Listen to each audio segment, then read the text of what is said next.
Hello, beautiful, amazing, fantastic world, and you, beautiful, beautiful individual.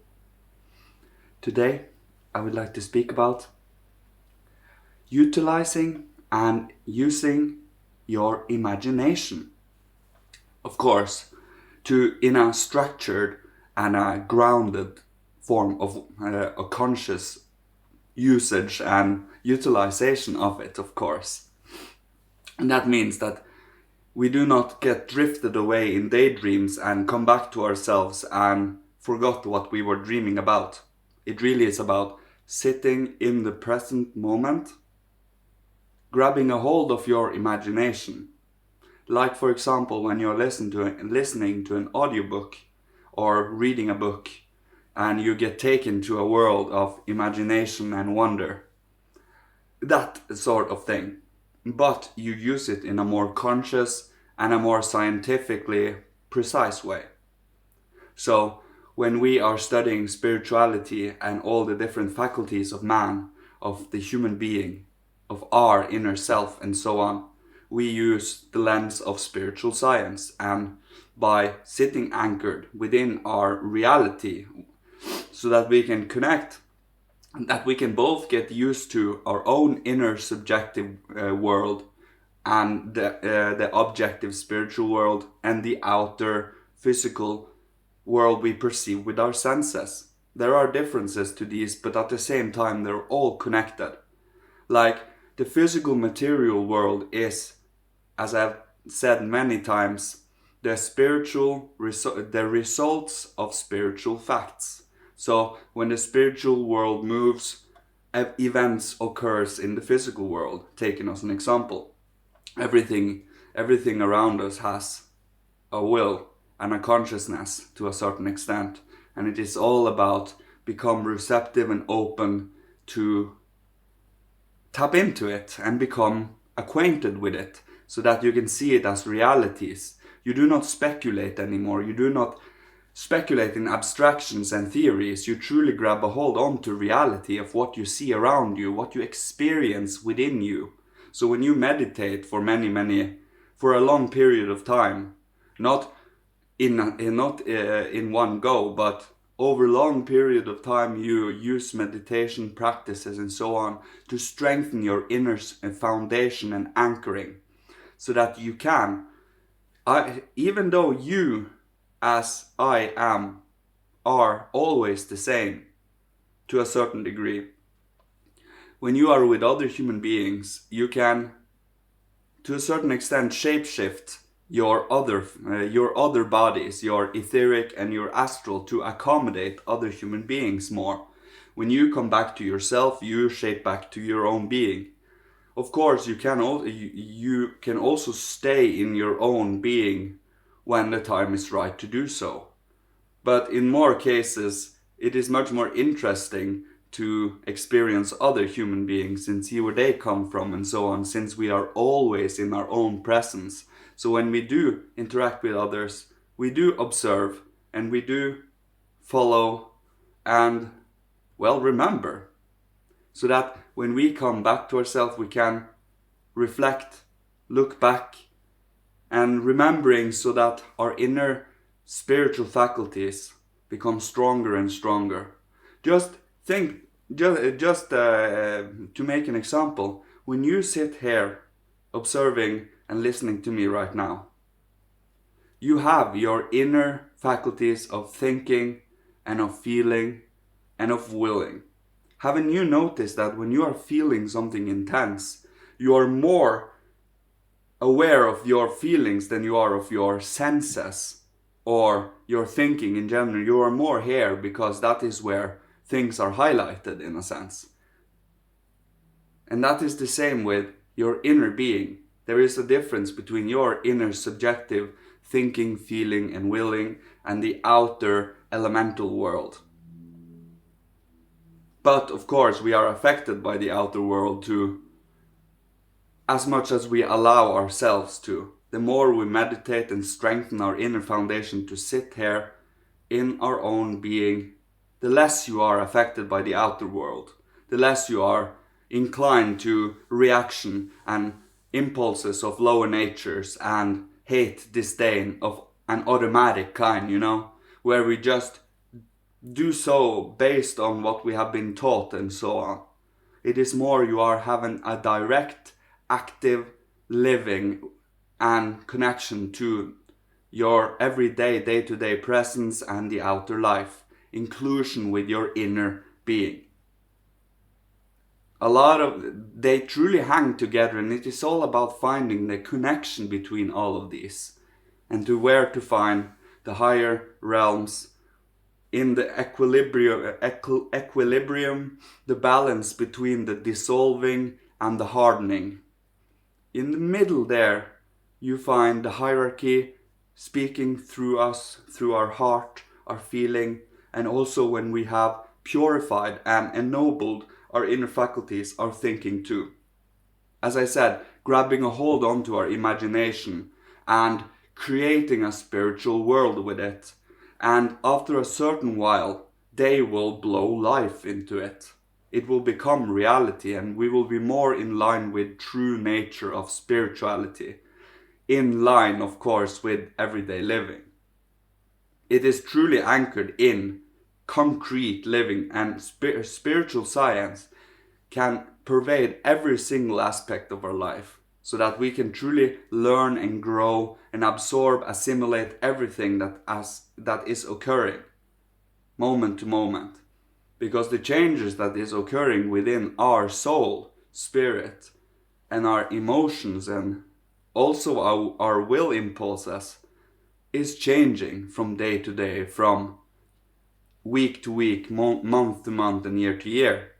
From season to season, we do have different ways of perceiving things, and it is all about becoming aware how we change, so that we can be participating in it, so we can become truly connected to our development, so that we do not leave things to chance, we do not leave things to luck, but we truly grab a hold onto every deed and action we do and take the consequences as they also come in karma and so on.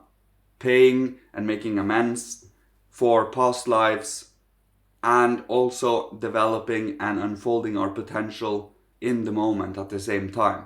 Everything is occurring here and now, and it is all about, learning about all the concepts and aspects of reality that a human being is, and then start to work upon it like a sculptor, to see what do you wish to see in yourself as values, as faculties, as abilities. Don't you wish to be a noble, loving, caring, nurturing human being? I certainly wish so. Of course, that is an arbitrary thing, so I have chosen that is what I value. What everyone else value is not important here. What do you value? Don't you value things that truly is elegant and sophisticated, truly of integrity as a human being? That is what an initiate strives for every day. To truly master oneself and what we have, despite our karma and our flaws and our shortcomings, we try truly to ennoble and to heal and to make amends for whatever that needs to be done in this everyday physical life. And by being a participant and truly wishing to be included in this, they will include you in this. Because, you long for it, you ask for it. But if you are unsure, no, not right now, you need to have a certain surety, a certain confidence to you, to be able to unfold your soul. Because it is easy to be dragged by wherever others want you to go, when you know your own path. And that is the most painful of all, because you kind of sold yourself short. And that is not a feeling you wish to lie on the deathbed, on you're passing through the gate of death, and you think back that I should truly have followed my promptings there, my soul promptings, And it is never too late. It is all about wishing and truly strengthening your will to do so. It is both a duty, but we should also love our duty. It should truly be something that we love to do. And that is the secret of, well, developing oneself. It is about loving the journey no matter what, being grateful, having devotional feelings of reverence. You know, gratitude, being grateful for the smallest little thing you have. The smallest little thing.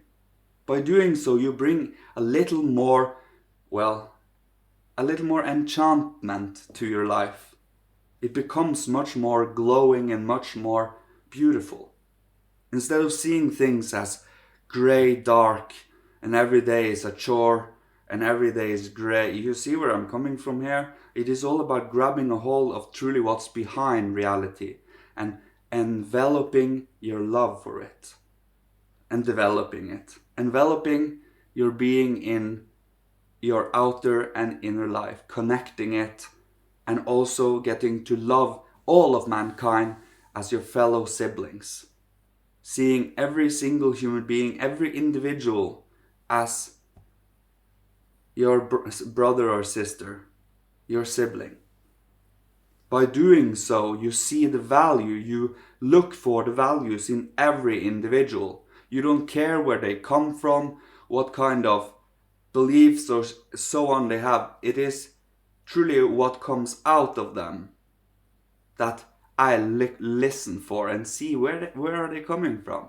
Because outer physical appearance in the end is only superficial, on the surface shallowness. We need to look what comes from the soul.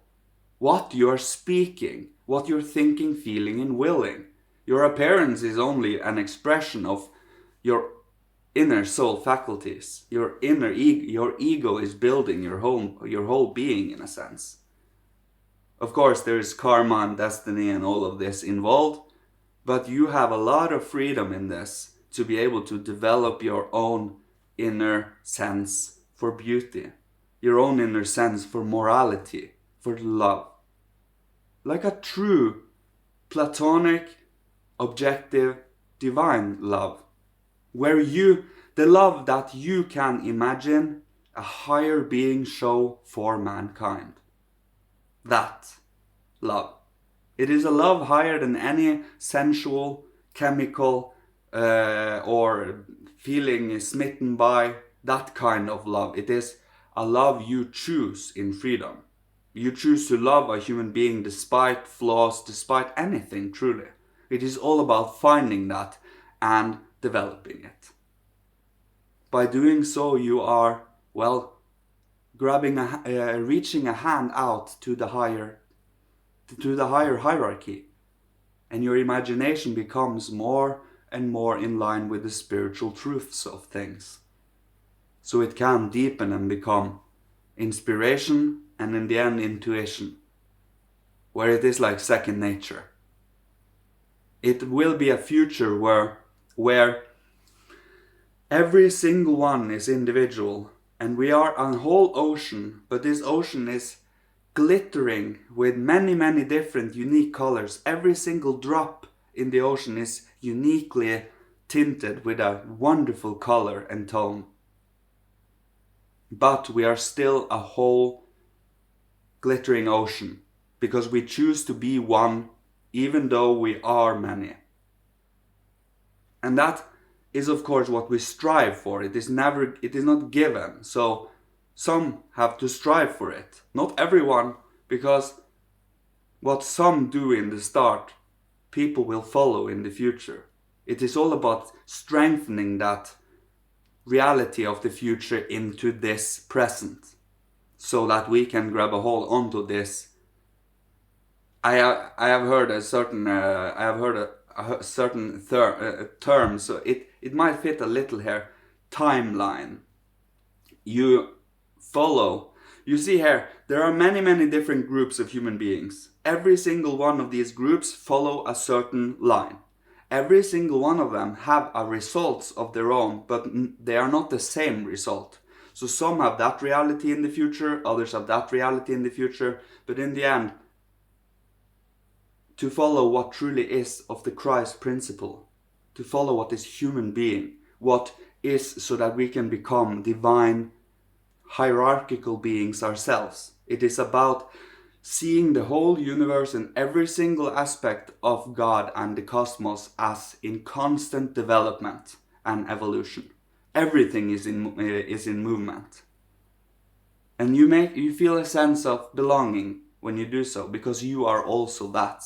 You are also in constant transformation. And I will leave you with this. I love you so much. Thank you so much for watching my videos. And may you be blessed, protected, guided, loved by Father, Holy Spirit, and the Christ. And may you awaken your personality, your inner sense of foundational strength, so you can truly work the good work, building the future for all by being an example, by just being a good human being around others, showing the love, showing the gratitude, being in reverent feelings every day. It truly strengthens the soul and spirit, and it brings about a certain love to live, and love to give, and love to share, and be of your own human being. Sit in your own being and shining out, no matter what. Never losing yourself, staying rooted in reality. Thank you so much. Love you all. Thank you. Goodbye.